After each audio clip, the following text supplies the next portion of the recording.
Esta fue la señal de auxilio que Alicia Villarreal hizo en febrero durante un concierto que ofreció en Zitácuaro, en Michoacán. Esta señal que, sin una sola palabra, indica que alguien está viviendo violencia. Pues luego de que este video se volviera viral, comenzó todo un proceso contra su entonces esposo, Cruz Martínez, a quien demandó por violencia familiar. Hoy, el músico fue vinculado a proceso por este delito en su modalidad de violencia física, psicológica y económica. Además, se estableció un plazo de investigación complementaria de 2 meses y medidas cautelares. Cruz Martínez no puede acercarse a Alicia ni a los lugares que ella frecuenta y además debe presentarse ante la autoridad cada 15 días.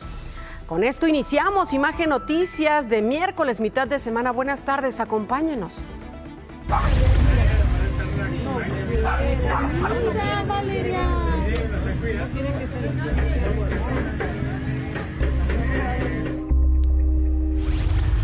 Es Toby el que lanzaba mordidas para evitar que se llevaran a su humano. Más adelante le tengo la historia completa aquí de este fiel perrito de Ciudad Juárez, en Chihuahua.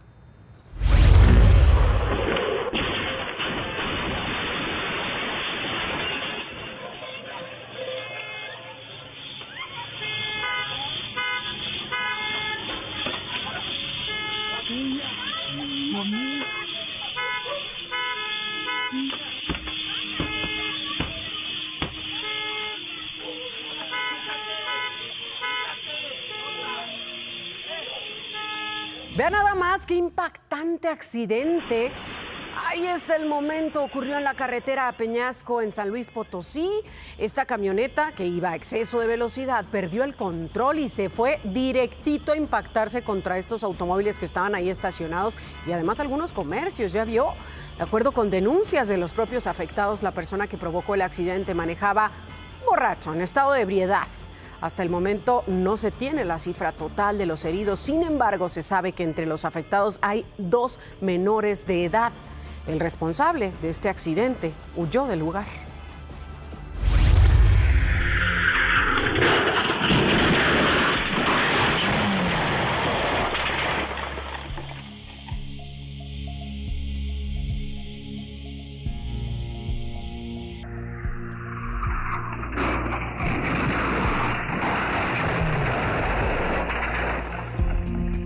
Y este otro accidente sucedió en el municipio de Jiquilpan, en Michoacán. De nueva cuenta, el exceso de velocidad provocó que ese automóvil terminara deshecho. El terrible accidente quedó captado por una cámara de seguridad en uno de los tramos de la carretera Jiquilpan-Zaguayo. El vehículo dio varias vueltas antes de detenerse por completo en un predio 40 metros adelante. En la escena se alcanza a ver que uno de los pasajeros terminó tendido afuera del auto. Los jóvenes, lamentablemente 3 de ellos, 3 jóvenes murieron, uno más resultó gravemente herido. Y ahora vea esto que pasó en pleno centro de la Ciudad de México. Un auto deportivo circuló por la calle de Madero, así como lo escucha, la que es peatonal, exactamente. Ahí está el momento. Muchas personas se tuvieron que quitar del camino, otras se sorprendieron de ver pasar el automóvil ahí por el lugar. De acuerdo con el registro de las cámaras de seguridad, esto fue a eso de las 3 de la mañana del 1 de noviembre. Circuló sobre calle 16 de septiembre y fue detenido al llegar a la esquina con eje central.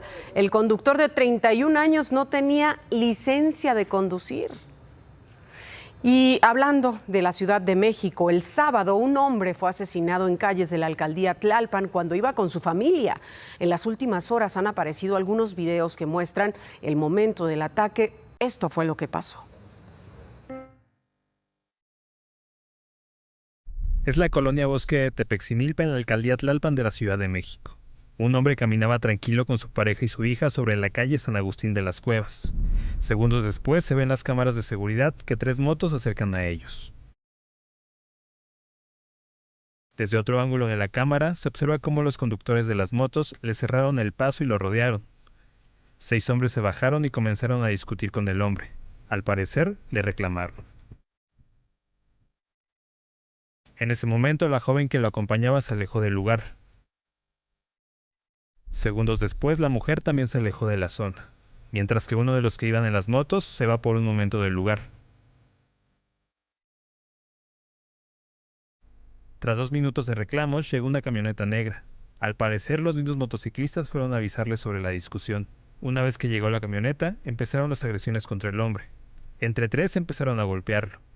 Luego le dispararon. Todo frente a la mirada de su esposa. Luego de asesinarlo, los motociclistas y los 2 hombres que habían llegado en la camioneta se fueron del lugar.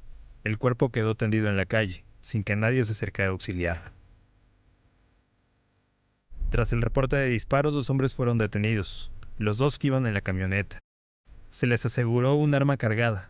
Ambos tienen 29 años, y uno de ellos ya tiene antecedentes penales por abuso sexual. De los otros agresores no se sabe nada. De acuerdo con la Secretaría de la Ciudad de México, la esposa del hombre declaró que se habían acercado a él y sin mediar palabra le habían disparado. Sin embargo, estos videos contradicen esa versión.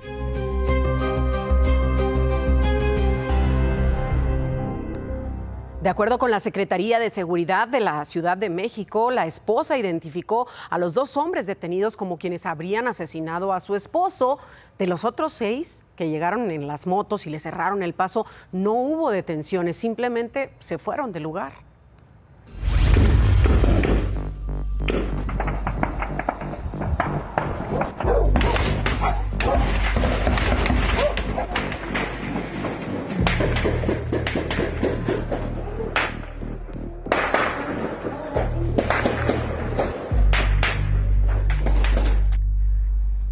Esta balacera y posterior persecución entre 2 grupos de la delincuencia organizada provocó pánico entre habitantes de la comunidad de Paso Carretas en Atzitzintla, Puebla.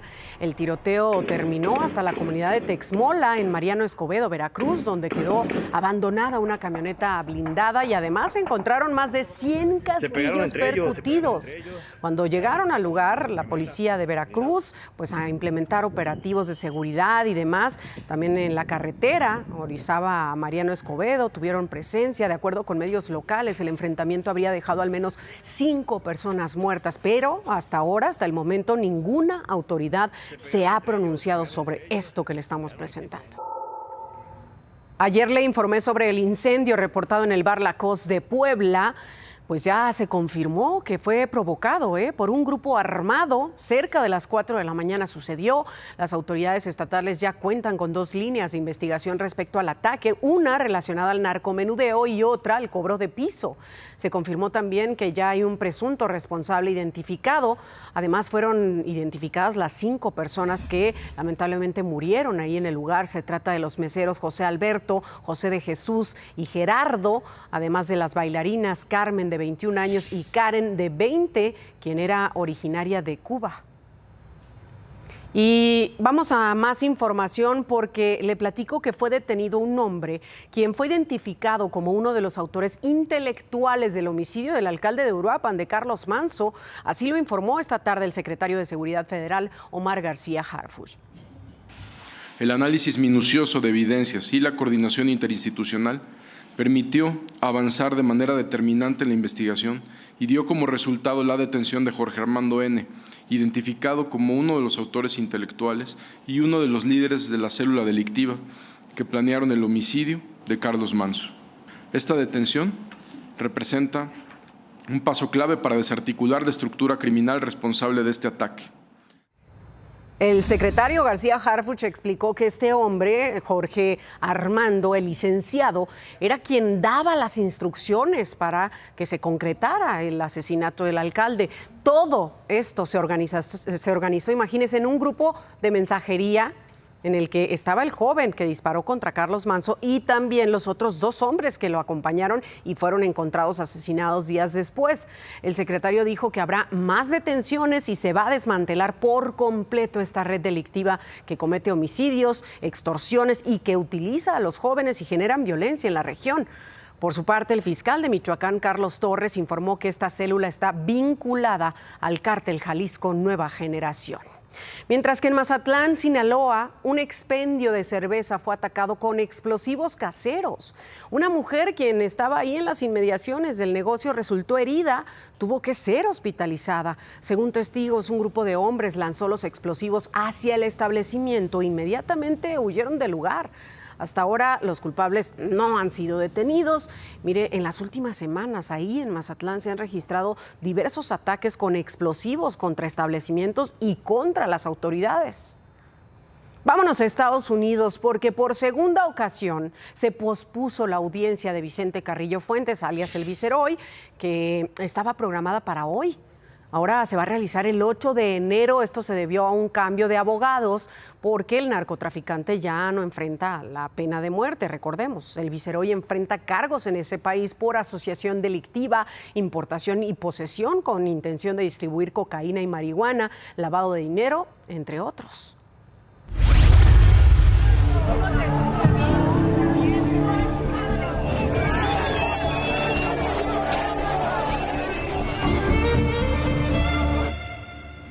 Ayer y hasta esta madrugada se llevaron a cabo las audiencias de las 18 personas detenidas en la marcha del sábado aquí en la Ciudad de México, la autodenominada Generación Z. Tras varias horas donde no se permitió la entrada de la prensa y según los abogados defensores tampoco de los familiares de los acusados, jueces de control determinaron vincular a proceso a 3 personas por homicidio en grado de tentativa contra un policía. Además, 5 fueron vinculados por resistencia de particulares, otros 5 por lesiones dolosas y robo. 5 más no fueron vinculados, pero quedaron en prisión preventiva porque solicitaron la duplicidad del término. Esto implica que van a retomar su audiencia el próximo viernes. Estaremos pendientes. Mientras que en Guadalajara, en Jalisco, jueces de control calificaron como legales las detenciones de las 40 personas aprehendidas durante la marcha del sábado de la Generación Z, debido a una petición del Ministerio Público para ampliar a 72 horas el término constitucional. Será mañana cuando se decida quiénes serán vinculados a proceso. Los 40 indiciados que desde antier están en el penal de Puente Grande son acusados por la Fiscalía de Jalisco del delito de daños a los monumentos arqueológicos, artísticos e históricos. Y mire, en Sayula, Jalisco, madres de familia denuncian que sus hijos han sido víctimas de violencia y maltrato en una escuela militarizada.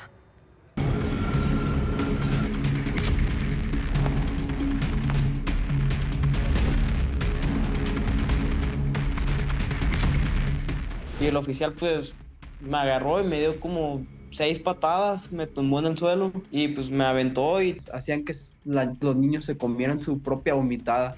Son testimonios que narran el infierno que vivieron niños y jóvenes al estar internados en la Academia Esparta de Sayula, Jalisco, un instituto que, al menos en sus redes sociales, se promociona ofreciendo una educación en un ambiente de confianza y respeto mutuo.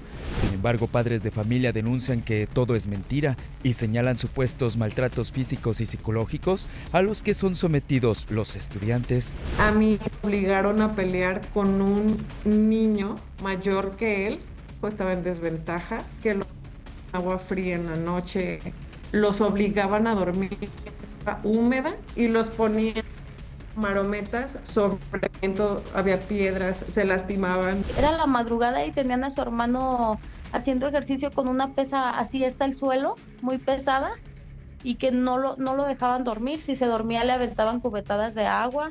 Las denuncias coinciden en el mismo proceso. Primero, la academia busca el punto frágil de los padres para convencerlos de que inscribir a sus hijos es una buena idea, señalando malos comportamientos de los menores o para ayudarlos a desarrollarse si sufren alguna condición del neurodesarrollo. Una vez internados, el reglamento del instituto señala que no pueden verlos durante un mes. Al segundo mes, tienen derecho a platicar con ellos, pero solamente por videollamada. Y hasta el tercer mes tienen derecho a una visita en persona, pero siempre supervisada por un cadete. Zul, por ejemplo, vio a la academia como una opción para su hijo David de 12 años con autismo. Yo pensando que David iba a salir más independiente, iba a saber arreglar lo que es una disciplina militarizada, ¿sí me explico? Porque el que sea militarizada no quiere decir que sea con violencia. Aseguran que a David le rompieron sus peluches de apego que son indispensables para su salud mental. Cuando enfrentó a la directora, no supo qué responderle. ¿Qué pasó con los peluches? Sea sincera, directora, y dígame qué pasó con sus peluches. ¿Qué le hicieron ver a David con sus peluches? Pero el menor también fue golpeado. Me pegó así. ¿Quién te pegó así? Mi jefe. ¿Y el oficial Seda te pegaba?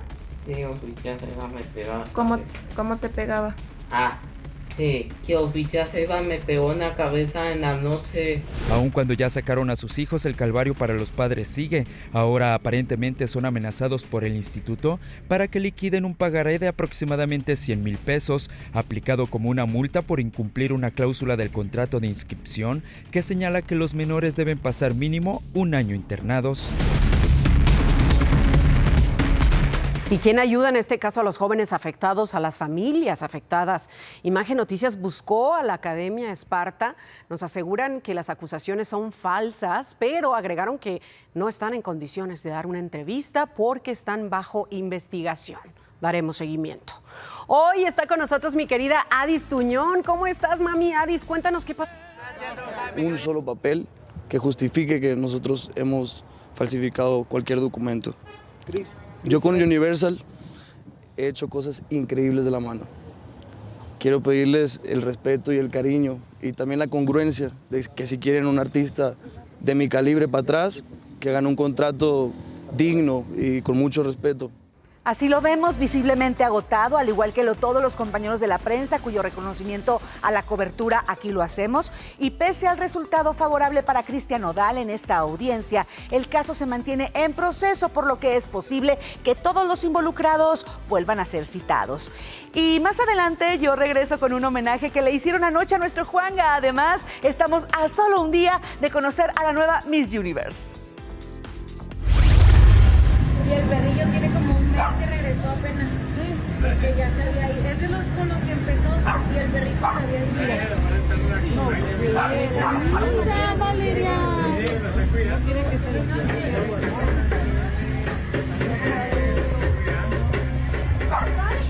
George, no quiere todo y que se lo lleve. No quiere que se lo lleve.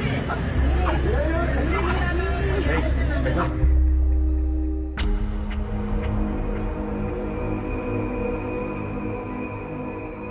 Él solamente estaba cuidando lo que considera como propio, su humano. El perrito no quería que se lo llevaran. Se llama Toby y aquí está su historia. Este video de la reacción de un perro que se negaba a que su dueño fallecido frente a un hospital del Seguro Social en Ciudad Juárez fuera trasladado por trabajadores de una funeraria local se hizo viral, de cómo Toby le fue fiel a su amo hasta la muerte. Alejandro, de 40 años de edad, vivía en condición de calle. Originario de Veracruz, era custodiado celosamente por este perro criollo. El dueño era conocido en el sector, le tenían aprecio y sabían que era protector de varios perros. Y mucha gente pasaba y le dejaban, tanto al joven como al perrito, le dejaban para comer. De repente llegó a tener un mes aquí el perrito ese con él. Incluso él lo siguen mucho los perros. En el lugar donde murió Alejandro, que dicen estaba enfermo, solo queda una veladora y un zapato deportivo de él. Toby ya no está en ese lugar. ¿Toby? Una joven rescatista de animales, al enterarse de la condición, no dudó en buscarlo y resguardarlo. No, mi amor. No, mi amor, tranquilo. El can, aunque ya no estaba su amo, solo 2 prendas de él, se aferraba al calzado esperando que en algún momento regresara Alejandro. Luego de varios intentos, finalmente cooperó y solo con una de las prendas lograron hacer que se moviera. Sí, me lo voy a quedar. Para los comerciantes cercanos al hospital fue algo triste la muerte de su amigo que tenía 3 años en ese lugar. Se unieron y decidieron darle una sepultura digna y que su cuerpo no fuera la fosa común. Toby ahora está en un lugar donde le darán los cuidados necesarios para mejorar su condición y poco a poco le ayudan a bajar su reacción defensiva para que vuelva a ser alegre como cuando estaba con su amo.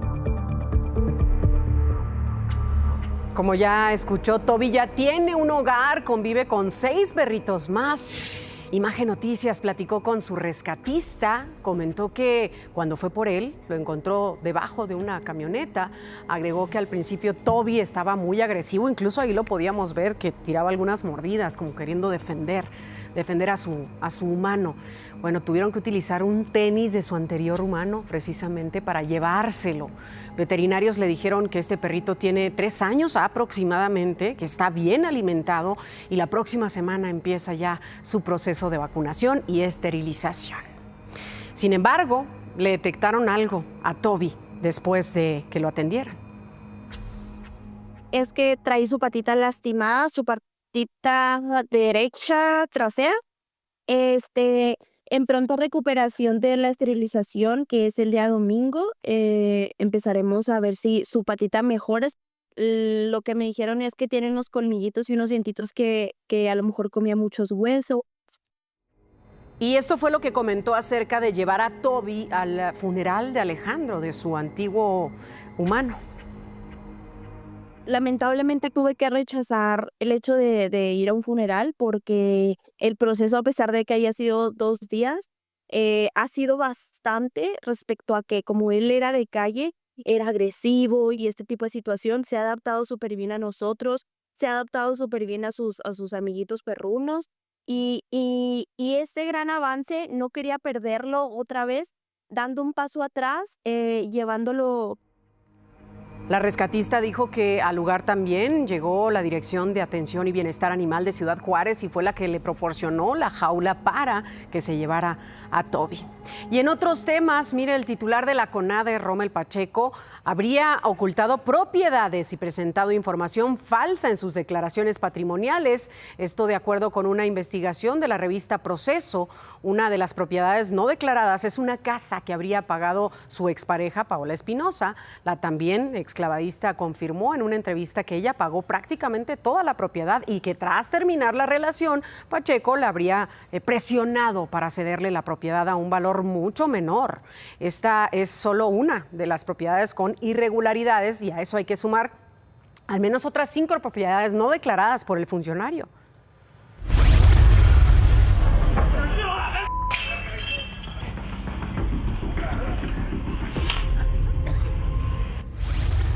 Aquí le presenté esta riña que terminó en tragedia. A más de 2 semanas de los hechos, los papás de uno de los 2 jóvenes que fallecieron siguen exigiendo justicia. Más adelante tenemos los detalles.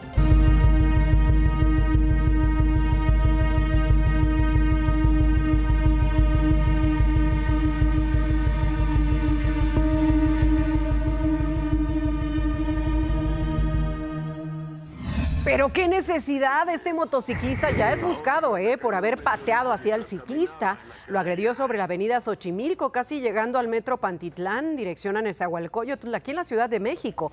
Incluso usuarios de redes sociales subieron una página del presunto agresor, quien está identificado como Elías Mauro. Se desconoce por ahora el estado de salud del ciclista, así como si ya levantó la denuncia correspondiente. Y mire, aquí le platiqué de la desaparición y el asesinato de Ernesto Baltasar, sacerdote de Tultepec, Estado de México. Pues ya fueron vinculados a proceso Brandon Jonathan y su pareja, María Fernanda, quienes son investigados por su presunta participación en este crimen ocurrido el 29 de octubre ahí en el municipio de Tultitlán, en Estado de México. En estos 3 meses para recaudar pruebas, ambos implicados permanecerán en prisión preventiva. Brandon Jonathan en el penal de Cuautitlán y María Fernanda en Barrientos. Y la secretaria del Bienestar, Ariadna Montiel Reyes, compareció en la Cámara de Diputados como parte del análisis del primer informe de la presidenta Sheinbaum. La secretaria aseguró que los resultados del primer año son claros. Destacó que más de 13 millones de personas han salido de la pobreza gracias a los programas sociales. Subrayó que actualmente más de 32 millones de mexicanos son beneficiarios de algún programa. Y mire, hubo disparos, golpes y un detenido. Más adelante le voy a presentar aquí los detalles de este enfrentamiento en la central de Abasto, en la Ciudad de México. Regresamos. Ya son las 2:30 de la tarde y de esto también debe enterarse. Aquí en la Ciudad de México detuvieron a 3 integrantes del grupo delictivo Los Negros, dedicados a extorsionar a operadores de rutas de transporte público en Indios Verdes y Martín Carrera, en la alcaldía Gustavo Amadero. Se les aseguraron 6 celulares utilizados para sus crímenes.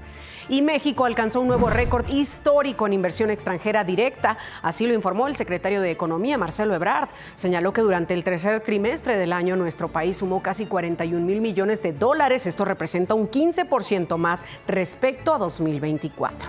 Y en Guerrero ya está todo listo para el Acapulco Air Show 2025 que se va a realizar este fin de semana en la Bahía de Santa Lucía. Simón Quiñones, secretario de Turismo Estatal, dijo que este espectáculo aéreo va a reunir a pilotos de talla mundial, así que promete ofrecer una experiencia única.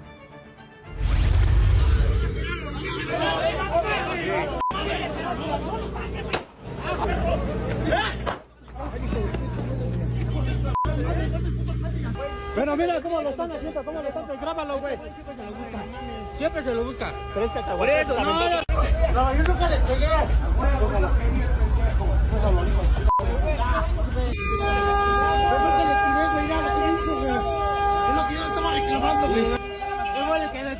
¿Quién detonó? Él detonó, patrón.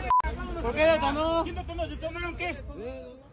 Como ya le adelantaba, este enfrentamiento sucedió en la central de abasto aquí en la Ciudad de México.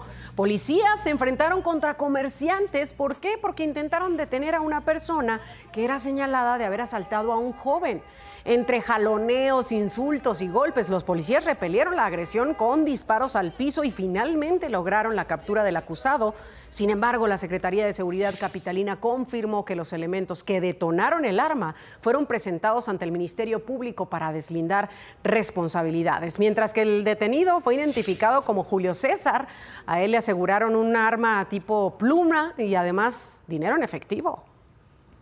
Y mire, los árboles aquí en la Ciudad de México enfrentan una plaga que está acabando con ellos. Por ejemplo, alrededor de 9,000 palmeras canarias presentan síntomas letales.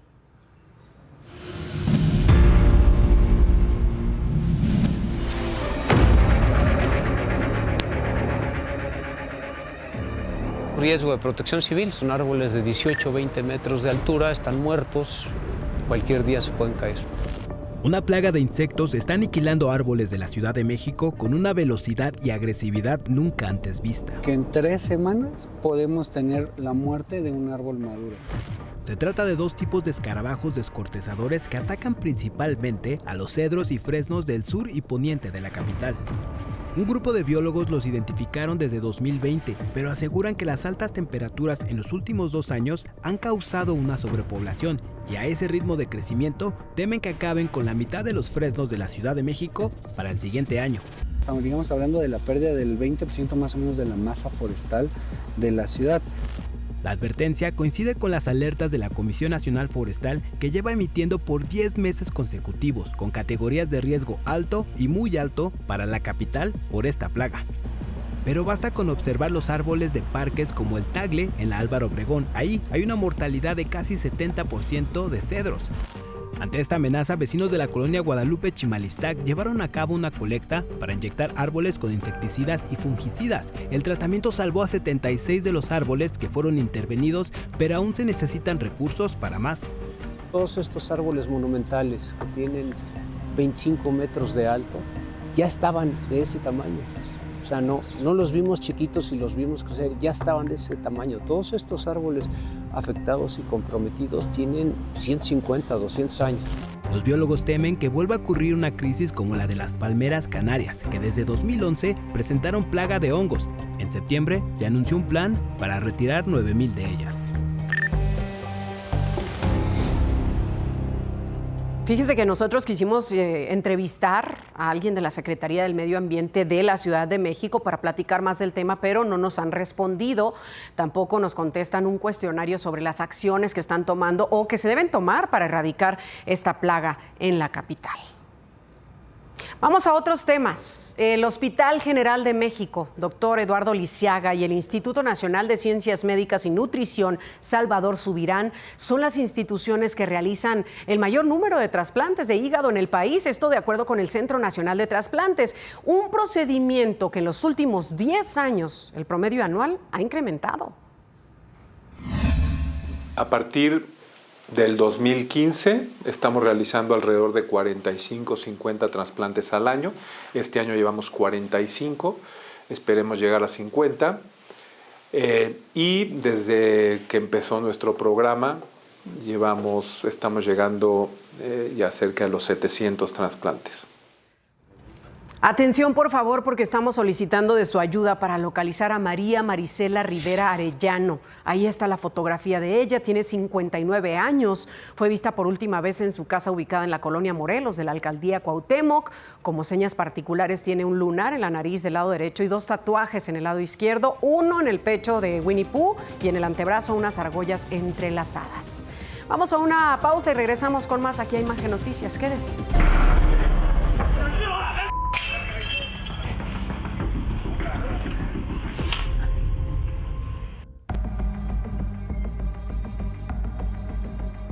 Ya le adelantaba un poco de esta información, de este pleito, esta riña que empezó tras un conflicto vial y terminó con la muerte de Irving y de José. Hoy sus familiares siguen esperando justicia ante el desinterés de las autoridades de Puebla. Dos historias se apagaron en cuestión de minutos por un arrebato de violencia. Irving García Quintero, un joven de 18 años, estudiante de Ingeniería Mecánica y Electrónica en la UAP, salió de su casa solo para ver a su novia. José Víctor Moreno, un soldador de 33 años y padre de un niño de 7 años, también perdió la vida, algo que no debió haber ocurrido. Tenía muchos planes, mucha vida, y no se me hace justo que estas personas hayan hecho eso con mi hijo. La tragedia ocurrió a un costado de la laguna de San Baltasar. Un auto azul, al ritmo de corridos tumbados, le cerró el paso a un vehículo negro y 3 hombres bajaron para intimidar a su conductor. No lo lograron y volvieron a su unidad, pero esta historia no se detuvo ahí. Justo en ese momento llegó un auto blanco, ajeno al problema. Sus ocupantes se acercaron para reclamar, sin saber que esa decisión cambiaría todo. Hubo insultos, empujones y amenazas, hasta que el conductor del auto blanco sacó un machete.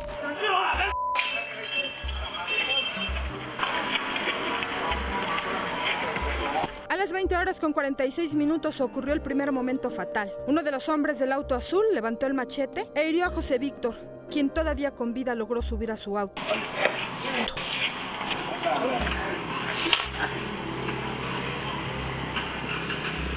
De manera simultánea comenzó la segunda tragedia. Los agresores intentaron huir en el auto azul, pero chocaron contra otro vehículo que pasaba. Ahí viajaba Irving, quien trató de detenerlos y quedó colgado en el vehículo.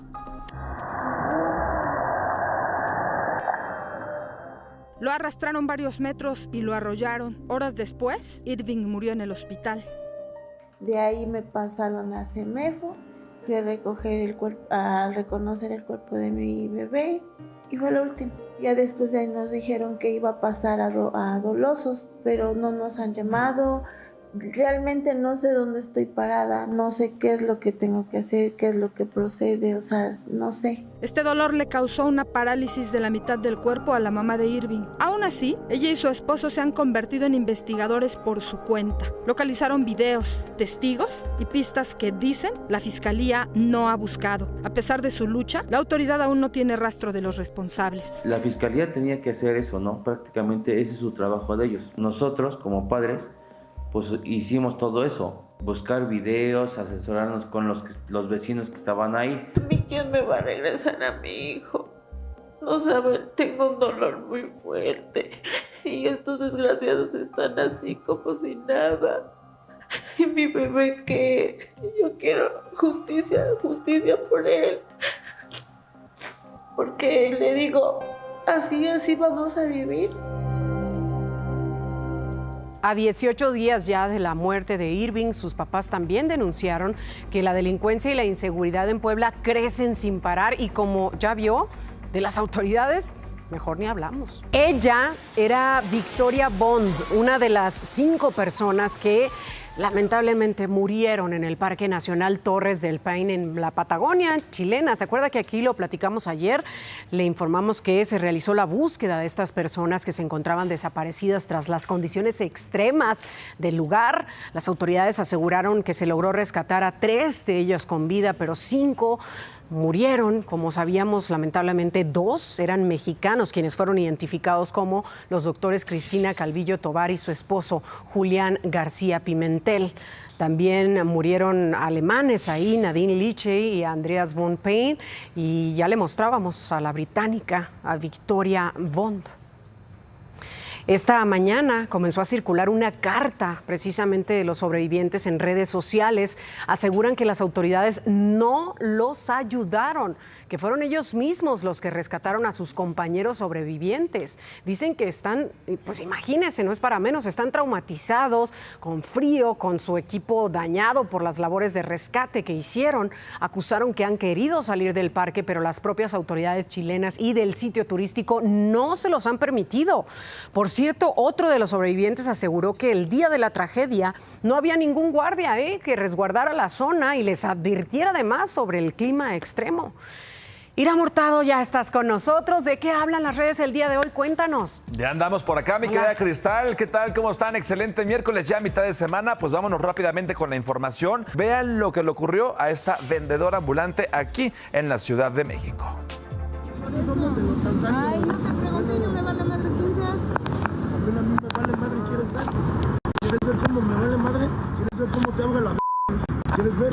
Ponte con un hombre, neta, ponte con un hombre, neta. Mira.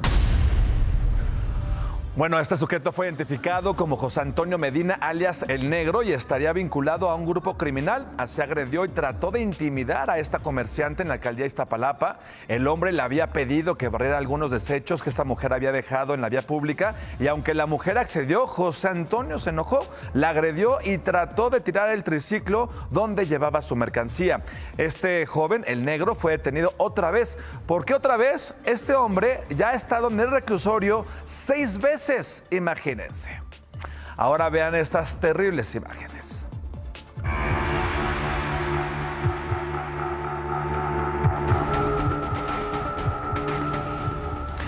Este hombre ahora es buscado por las autoridades por atropellar así a una mujer y a sus 3 hijas menores de edad. Todo esto ocurrió en Puerto Vallarta, en Jalisco. La señora y una de las niñas tuvieron que ser trasladadas a un hospital para su atención médica. Afortunadamente, la otra pequeñita se encuentra bien. El responsable, como estamos viendo en la imagen, salió del auto por la ventana y escapó del lugar. Familiares de las víctimas y autoridades piden ayuda para localizar al responsable y así, mi querida Cris, pues saber qué fue lo que pasó, si perdió el control del vehículo, si iba en estado de ebriedad o de plano quiso atropellar a esta familia. Pronto lo que hemos visto en el programa del día de hoy, al menos 2, 3 accidentes en los que huye el responsable del lugar. Y las autoridades no hemos escuchado de detenciones, pero bueno, esperemos que así se dé. Esperemos que sí, mi querida Cristal. Pues hasta aquí la información. Regresamos con... Y ahora vamos con Katy Zaragoza a Tailandia a un día de Miss Universe. Mi querida Adis, mi querida Cristal, qué gusto me da saludarlas, aparte que están guapísimas. Oigan, quiero contarles que aquí en Tailandia todo está muy emocionante. Apenas acaban de ser las preliminares y pasaron muchísimas cosas, pero también tuvimos la oportunidad de platicar con nuestra queridísima representante, mi querida Fátima Bosch, y yo no los voy a contar más, mejor van a escucharlo ustedes mismos. Increíble, emocionada, justo lo hablaba con mis compañeras, todas cuando acabó el desfile lo logramos porque han sido unos días de no dormir más que 1 hora, mañana tenemos ensayo todo el tiempo, está que si el tacón te aprieta, que si esto, y solamente nosotras en backstage sabemos lo que le costó a cada una lograrlo. Bueno, y como lo pudieron escuchar, sin duda alguna, mi querida Fátima está más que lista, está muy emocionada. Ahora sin más que decir, les mando un besito y regreso al foro con ustedes, guapas. Todos con Fátima. Y recuerden que podremos ver la final de Miss Universe aquí por Imagen Televisión mañana a las 7 de la noche. No lo podemos perder. Ojalá gane nuestra querida Fátima Bosch.